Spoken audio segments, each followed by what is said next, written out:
Oh my goodness, you guys, what is going on in the car rental market? It is absolutely insane. Unlike anything I've ever seen before, there have been reports that major traditional car rental companies like Enterprise, Avis, and Budget are charging insane prices like $700 per day for an SUV rental. It is insanity. I don't even know what to make of it, but in this video, I'm going to get into, is this the end of traditional car rental companies as we know it and what led them to this point? And is this finally going to give rise to companies like Turo or Get Around or Avail where it's peer-to-peer car sharing? Now, this information is really important, especially if you're a Turo host or you're thinking about becoming one, because what is happening to these traditional car rental companies is directly going to affect you and your Turo business. So you really want to pay attention to certain key factors in the industry that are going to have some sort of effect on your business. Now, is it going to be for better or for worse? Let's find out. And I can't wait to get your guys' opinion on what you think is going to happen to the market. Okay, so there has been a ton of press about what has been going on in the car rental industry, which is a huge shortage. So in order to understand what's happening, we need to rewind ourselves back to 2020 and take a look at what happened to these major car rental companies like Enterprise, Hertz, Budget, Avis, all of our usual companies that you can find at any major airport. So in 2020, when the pandemic went down and restrictions went into place, what these companies had to do was essentially sell off their fleets in order to have enough cash flow on hand to really survive the pandemic. And what's happened since then is that travel is starting to come back. People are moving around, they're going on vacation, air travel is back, airports are up and running again. But unfortunately, what these travelers are being met with when they get to these car rental companies is that they just simply don't have enough cars. They don't have enough inventory for the demand that is now arising. So what have these car rental companies done?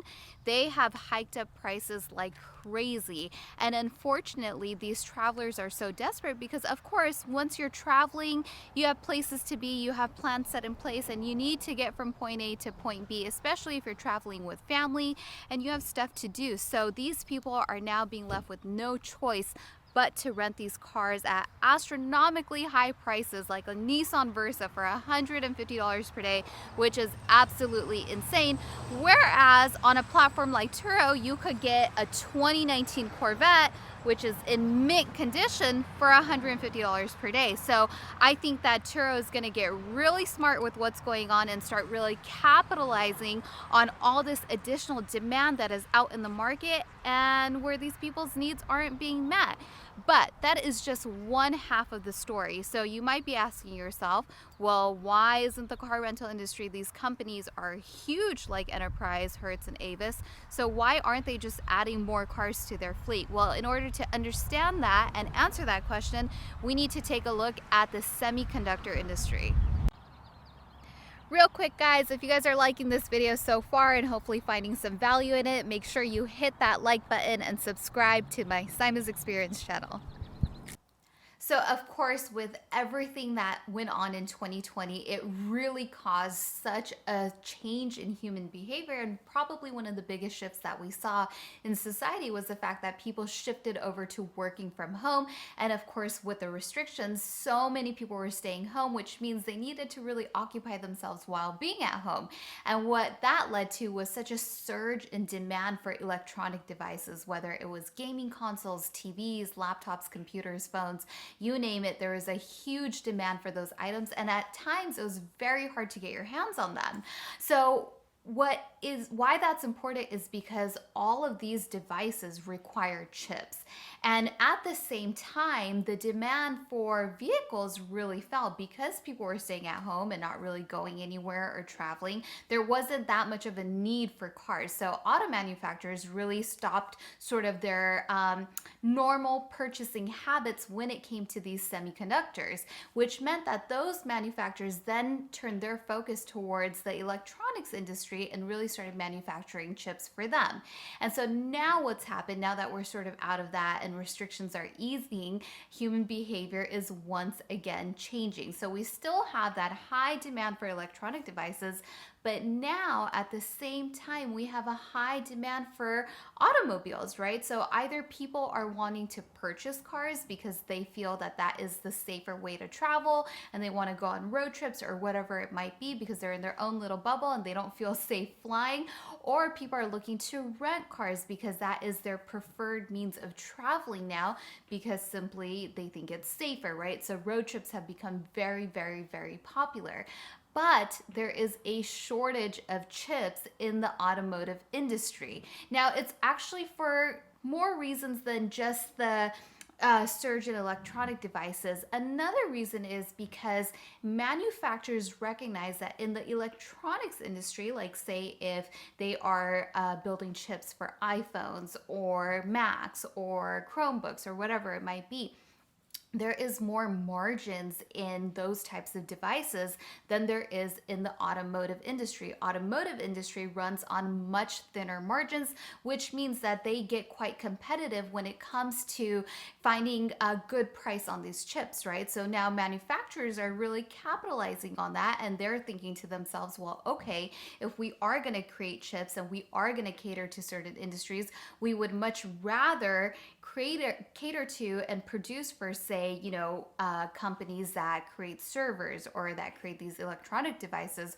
versus the automotive industry where their margins aren't as high. So it's kind of very interesting to see what's going on. And now if you're wondering how semiconductors are used in cars, I mean, it's used for so many pieces of a car.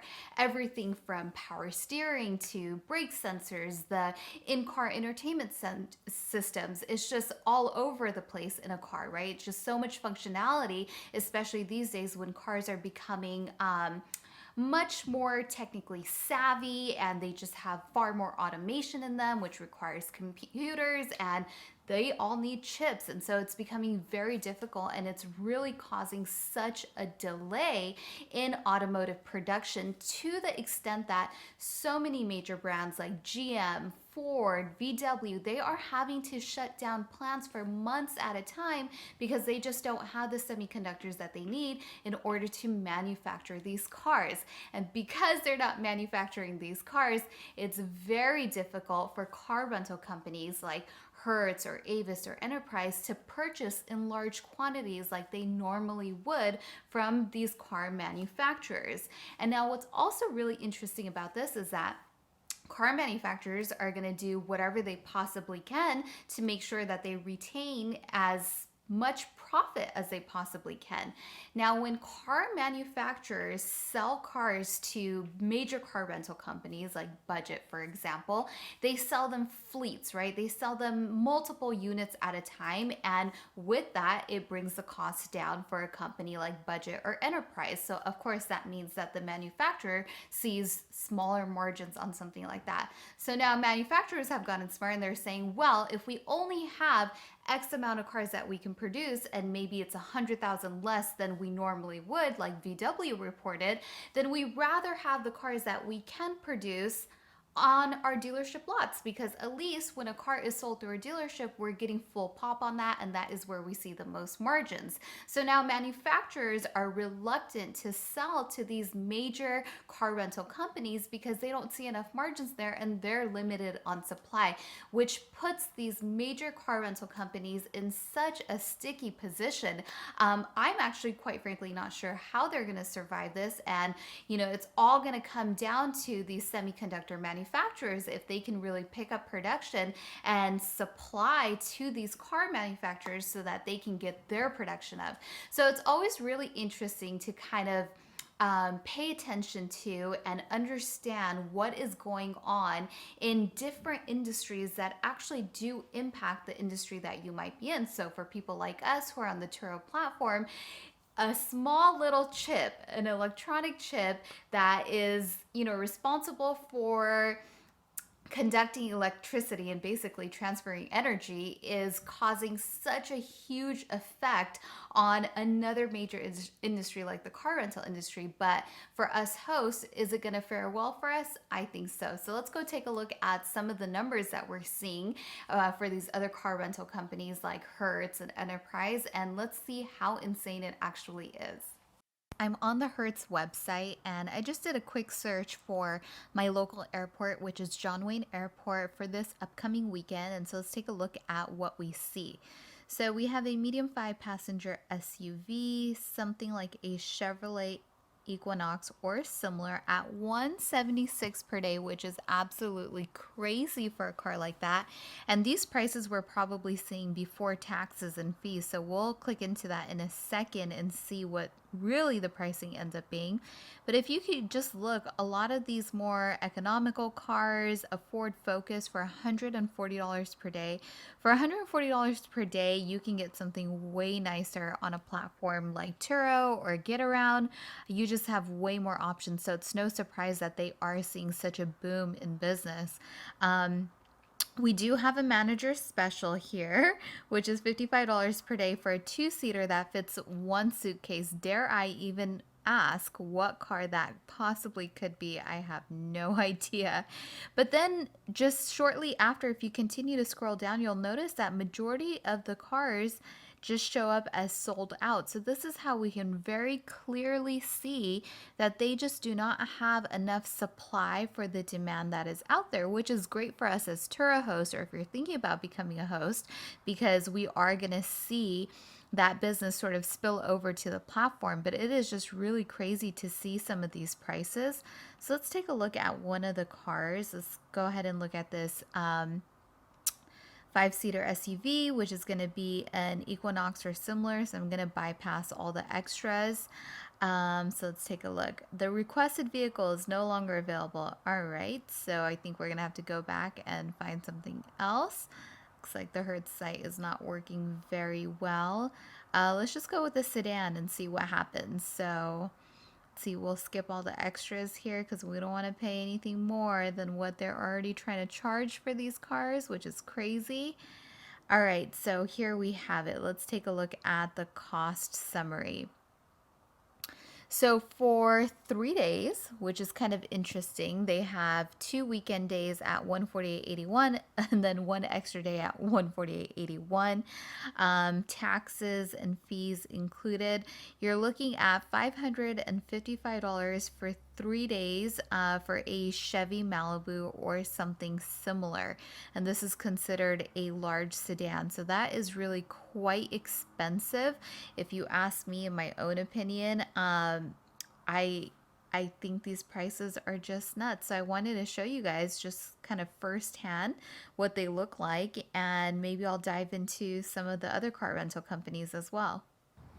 Okay, so if you're a Turo host or you're thinking about Turo host, why should you care about what is going on with semiconductor manufacturing, with automotive manufacturing, and what's happening to these major car rental industries? Well, for me personally, what I can tell you guys is I love watching what's going on in all these other industries because it really does affect your business.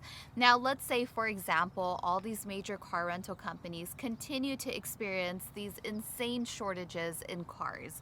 They're going to continue to increase prices. Travelers are going to come to town and they're going to start exploring other options. And of course, you know that Turo is going to take this opportunity to capitalize on that as well. So what that tells me is if I continue to see that my local LAX Enterprise or John Wayne Hertz is not adding cars to their fleet, that means that there is going to be much more demand for my cars.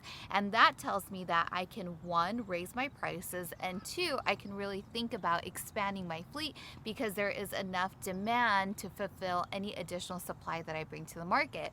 So if I were you, if you are a new host getting into the marketplace, or you're an existing host that's thinking about adding more cars, here's what I would do. I would keep an eye at least on a weekly basis at your local airport or your local enterprise if you don't live near an airport, whatever major traditional car rental company there is. keep an eye out on what their supply looks like, what their inventory looks like. I always go through the checkout process and I look to see if you can book a car same day or when their next soonest availability is. Lately, I've been seeing that you at least have to book a day or two out in order to even find a car that's available, which is crazy and really unheard of for these major companies, right? So that just kind of tells me which way things are trending. And if things continue to be sold out on their website, that's also an indication that travel is kicking into gear. Now, another thing that I've seen, and if you're a host, you should keep an eye on this as well, is now when I see people booking my cars, I notice that I will get messages like, hey, I just flew into John Wayne and I went to go book a car from, Fox Car Rental or whatever, and they had nothing available. So, I went online, I Googled something, and Turo popped up. So as soon as I start seeing a high frequency of those types of messages, it tells me right away that things are really shifting. Now, I think that this is such a critical moment in time for the car rental market, because if this sort of pattern continues, Turo really has an opportunity to sort of grab its lion's share of the market, and it could be huge. It could really give them that spread that they need to sort of differentiate themselves and get much further ahead and away from these traditional car rental companies to where maybe they don't really have to compete anymore. So it's really interesting to see what happens. And of course, with that, with opportunity is always increased competition as well, right? So this is also going to give rise to companies like Get Around and new companies that are popping up and that have maybe just slightly different business models, like Avail, who they operate out of airports, but you can leave your car with them and earn some money while you're away on vacation. So I think we're going to see a lot of changes really happen in 2021. And I think that as a Turo host, they're actually going to be quite promising and they're going to fare well for us in terms of business. So I'm really excited to see how things go. These are things that I'm going to keep an eye on because it is just so informative and really gives you a different perspective on things. And I would love to know what your guys' opinion on all of this is. Do you think that this is finally the end of these major car rental companies, or do you think they still stand a fighting chance at staying in business and being around for the next 10, 20, 30 years? And is this finally the moment where Turo is able to sort of overtake this market, and is it just in time for their IPO in 2021? Who knows? A lot going on. It's really interesting. I would love to hear your guys' feedback. Thank you so much for tuning in, you guys. Once again, my name is Saimah. This is Saimah's Experience. And if you like this video, be sure to hit that like button below and subscribe to the channel. Thanks, guys. Have a great rest of your day.